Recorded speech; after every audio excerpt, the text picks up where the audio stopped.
नमस्कार मित्रों, solid study में आपका स्वागत है।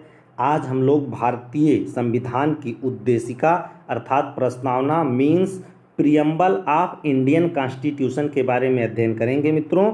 तो चलिए हम अपनी चर्चा को यहीं पर स्टार्ट करते हैं।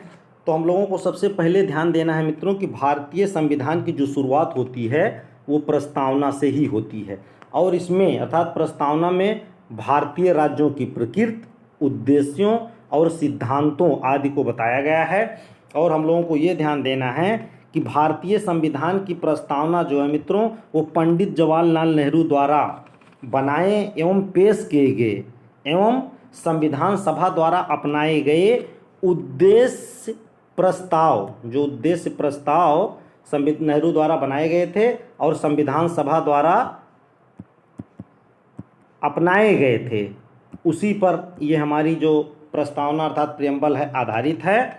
और ये जो प्रस्तावना है मित्रों इसको श्री बी एन राव जो संवैधानिक सलाहकार थे द्वारा तैयार किया गया था और उन्होंने इसे सर्वप्रथम 30 मई 1947 को अपने ज्ञापन में प्रस्तुत किया था और आगे चलकर 7 अक्टूबर 1947 को इसे एक मसौदे के रूप में प्रस्तुत किया गया था। और बी एन राव समिति द्वारा यह दावा किया गया कि प्रस्तावना में संविधान का सार उल्लिखित है, अर्थात जो प्रस्तावना है उसमें पूरे संविधान का सार उल्लिखित करने का प्रयास किया गया है मित्रों।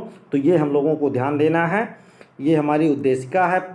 अब इसके अर्थ के बारे में हम लोग चर्चा कर लेते हैं कि जो उद्देशिका या प्रस्तावना है इसका अर्थ क्या है।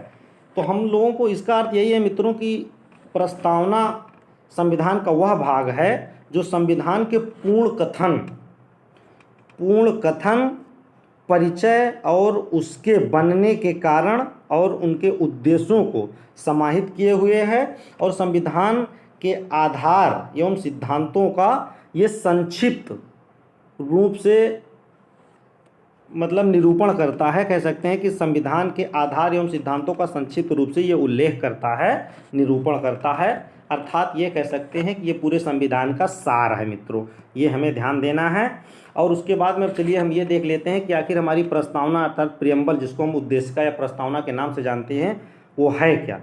तो चलिए उसका हम अध्ययन करते हैं मित्रों। तो हमारी प्रस्तावना मित्रों सबसे पहले ये यहीं से शुरू होती है कि हम भारत के लोग, ये ध्यान देना है, हम भारत के लोग भारत को एक संपूर्ण प्रभुत्व संपन्न समाजवादी पंथनिरपेक्ष लोकतंत्रात्मक गणराज्य बनाने के लिए तथा उसके समस्त नागरिकों को, अब क्वेश्चन यहीं से बनना मित्रों स्टार्ट होता है, उसके समस्त नागरिकों को सामाजिक, आर्थिक, राजनैतिक न्याय, अर्थात हमें ये ध्यान देना है कि जो हमारी प्रस्तावना में बात कही गई है वो कितने प्रकार के न्याय के, तो 3 प्रकार की न्याय, हमको ये ध्यान देना है मित्रों 3 प्रकार के न्याय की बात की गई है।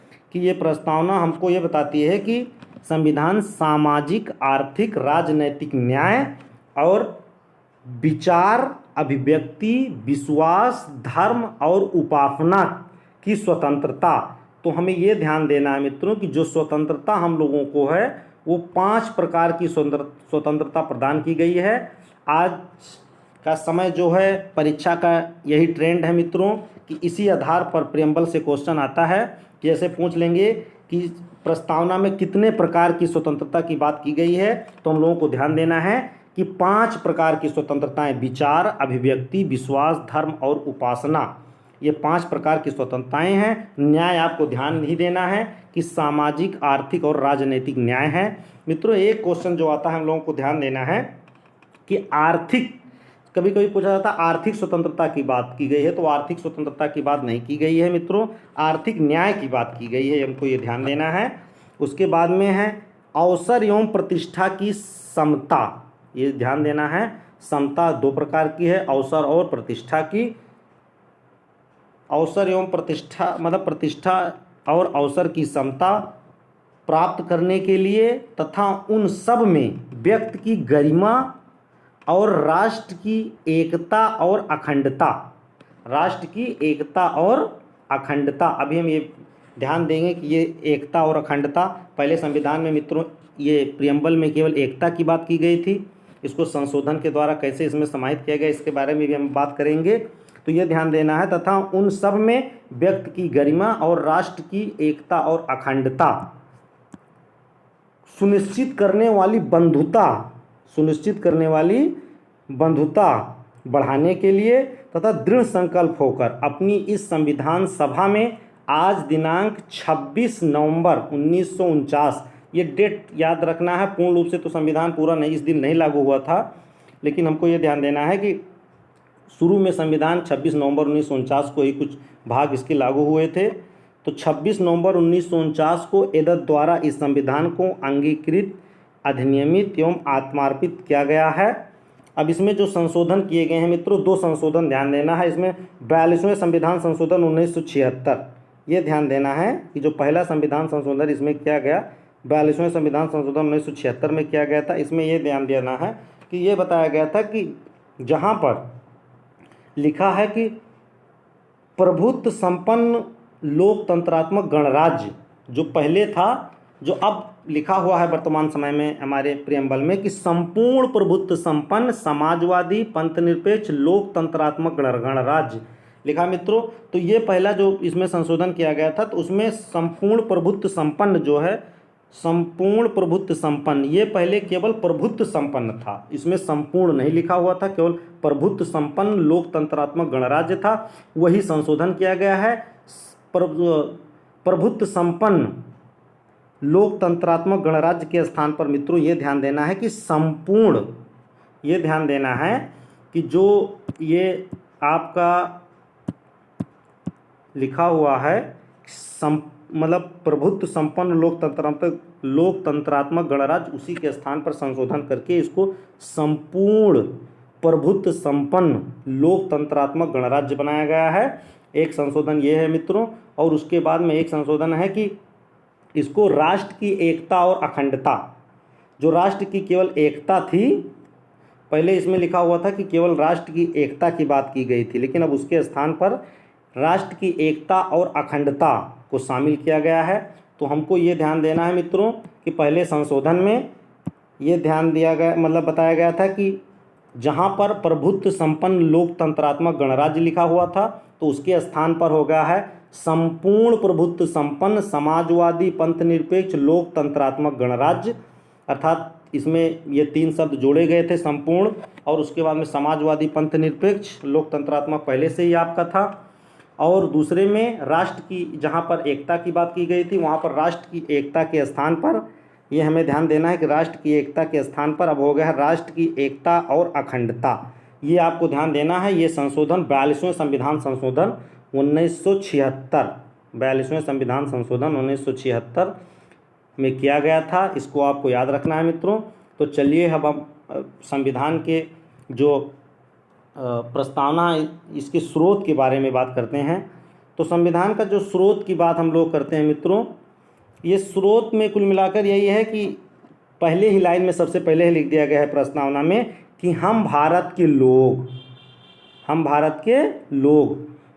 तो सबसे पहले यही ध्यान देना है कि इसका स्रोत क्या है भारतीय संविधान का। तो स्रोत अगर देखा जाए तो भारतीय संविधान के स्रोत भारत के लोग ही हैं, भारत के लोग ही हैं। और अंत में इस प्रस्तावना में ये लिखा है कि संविधान को अंगीकृत, अधिनियमित और आत्मार्पित, मतलब अपने आत्मा से हम इसको ग्रहण करते हैं। तो हमें ये ध्यान देना है कि अगर प्रेम्बल का स्रोत देखा जाए तो भारत के लोग ही हैं, अतः हम कह सकते हैं कि भारतीय संविधान के स्रोत भारत के लोग हैं, और लोग, भारत के लोग ही इस संविधान को पवित्र बनाते हैं। और हम यह भी कह सकते हैं कि संविधान भारत के लोगों के शक्ति से अधिग्रहित करता है। जो भारतीय संविधान की शक्ति है ये भारत के लोगों से ही अधिग्रहित की जाती है, तो ये भी हम लोगों को ध्यान देना है। अब उसके बाद में चलिए हम प्रस्तावना की स्थिति के बारे में बात कर लेते हैं मित्रों। तो भारतीय प्रस्तावना की स्थिति जो है, इसमें ये ध्यान देना है कि प्रस्तावना जो है प्रियम्बल, मतलब उद्देशिका जिसको कहते हैं, ये प्रस्तावना संविधान का वह अंग है मित्रों कि इस पर चर्चा ये की जा रही थी कि ये संविधान का भाग है कि भाग नहीं है। इस पर लेकर के कई कंट्रोवर्सी थी कि ये भाग है कि नहीं है, तो संविधान सभा में भी इसको लेकर मतभेद हो गया था और संविधान सभा ही दो भागों में बंट गई थी। संविधान सभा जब दो भागों में बंट गई थी तो पहला जो समूह था वो प्रस्तावना को संविधान का अंग मान रहा था। जो पहला समूह था वो कह रहा था कि जो प्रियम्बल है ये संविधान का अंग है, और दूसरा समूह इसके विपरीत था जो कह रहा था कि प्रस्तावना संविधान का भाग नहीं है, अर्थात ये इसको भाग नहीं मानता था संविधान का। सभी ने अपने मत को सिद्ध करने के लिए अपने अपने तर्क प्रस्तुत किए। चूँकि संविधान लागू हो चुका था, ऐसी स्थिति में किसी भी प्रकार का विवाद उत्पन्न होता, संविधान की समीक्षा अर्थात पुनर्लोकन का अधिकार जो था वो सर्वोच्च न्यायालय मतलब सुप्रीम कोर्ट को ही है। तो कुल मिलाकर के ये बात सुप्रीम कोर्ट के सामने गई और इस स्थिति में प्रस्तावना की संवैधानिक स्थिति के बारे में सर्वोच्च न्यायालय ने अनेक बार मतलब सर्वोच्च न्यायालय में अनेक बार प्रश्न उठाए गए और इसकी स्थिति को भी बाद में सर्वोच्च न्यायालय ने स्पष्ट किया। मित्रों, तो हम लोगों को ध्यान देना है, इसमें कई वाद आए हैं, अर्थात संविधान मतलब सुप्रीम कोर्ट ने इसके बारे में सबसे पहले एक मामला हम लोग देखते हैं मित्रों, ये है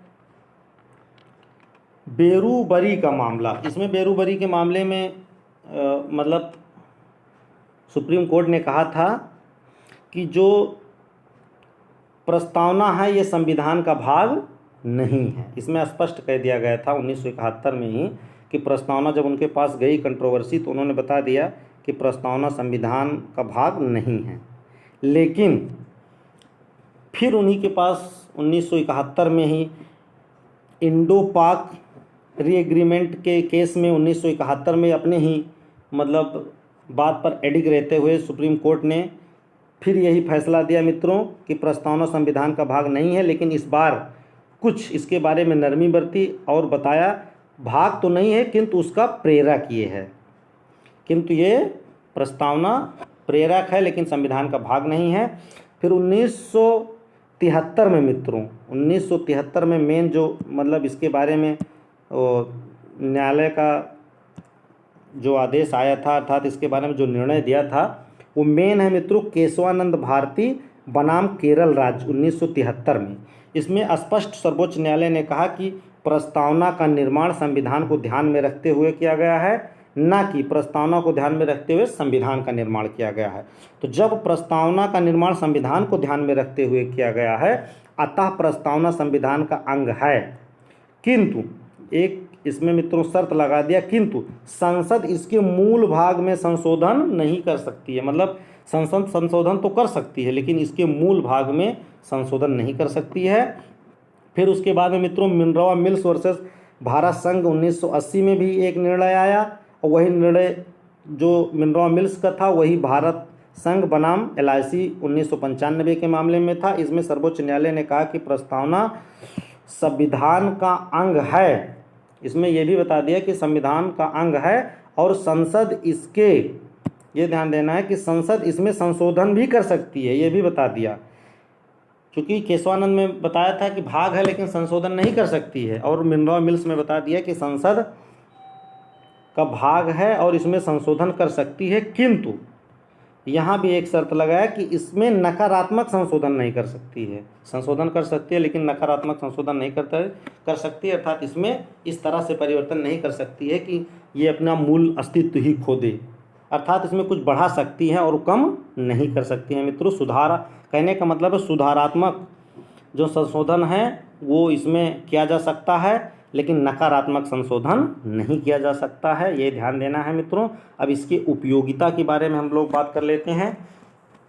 तो संविधान के स्रोत को स्पष्ट किया गया। इसकी उपयोगिता यही है कि संविधान का जो स्रोत है इसको मित्रों स्पष्ट किया गया है इसमें, और संविधान की स्वीकृति किसने प्रदान की इस बात को भी स्पष्ट किया गया है कि संविधान की स्वीकृति किसने प्रदान की। संविधान किन सिद्धांतों पर आधारित है इस बात को भी स्पष्ट किया गया है प्रस्तावना में ही। संविधान के लक्ष्यों को भी स्पष्ट किया गया है, ये भी ध्यान देना है।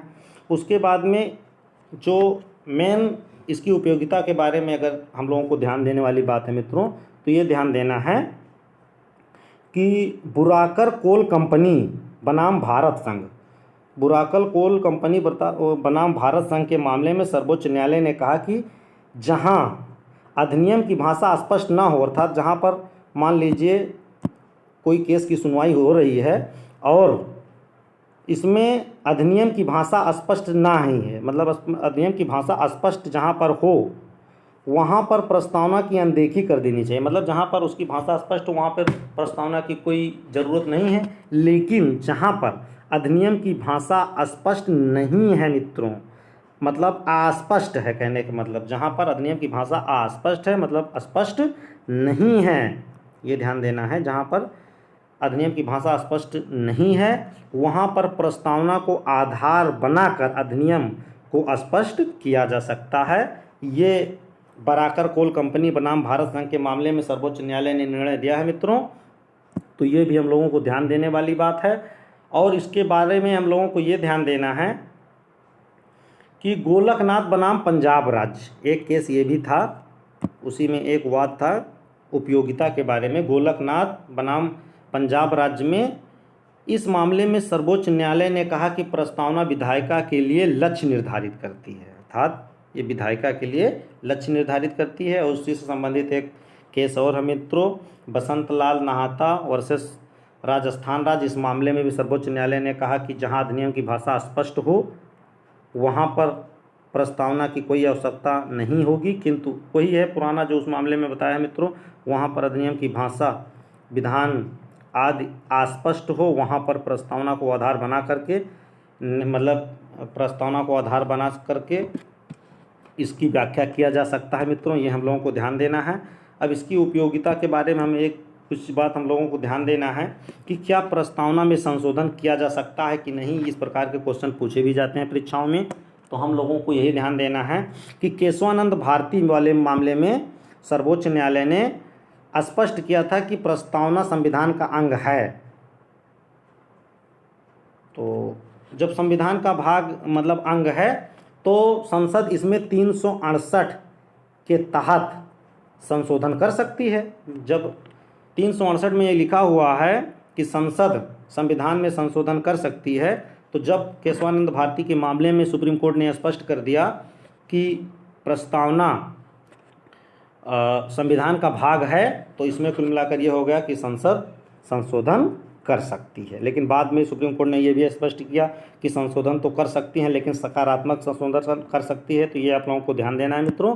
अब कुछ चीज़ें हम लोगों को इसके बारे में और याद रखना है मित्रों, जैसा कि कुछ वो है कि जैसे भारतीय संविधान, मतलब ये पूछा जाता है कभी कभी कि भारतीय संविधान की उद्देशिका किस देश के संविधान से प्रेरित है, किस देश के संविधान से प्रेरित है। तो हम लोगों को इसकी प्रेरित अगर ध्यान देना है कि ये किस देश के संविधान से प्रेरित है, अगर हमारी उद्देशिका, तो ये प्रेरित है मित्रों ऑस्ट्रेलियाई संविधान से। कहाँ से? ऑस्ट्रेलिया के संविधान से प्रेरित है। तो हम लोगों को ये ध्यान देना है, प्रेरणा इसको ऑस्ट्रेलिया के संविधान से मिली गई है, हालांकि वहाँ का से लिया नहीं गया है लेकिन प्रेरित वहीं से है। और एक ये बात ध्यान देना है कि कभी कभी पूछा जाता है कि संविधान की प्रस्तावना को किसने संविधान की आत्मा कहा है, किसने क्या कहा? प्रस्तावना को, जो प्रस्तावना है मित्रों, इसको संविधान की आत्मा किसने कहा है? तो आपको ध्यान देना है कि इसको संविधान की आत्मा जो पूर्व मुख्य न्यायाधीश थे एम हिदायतुल्लाह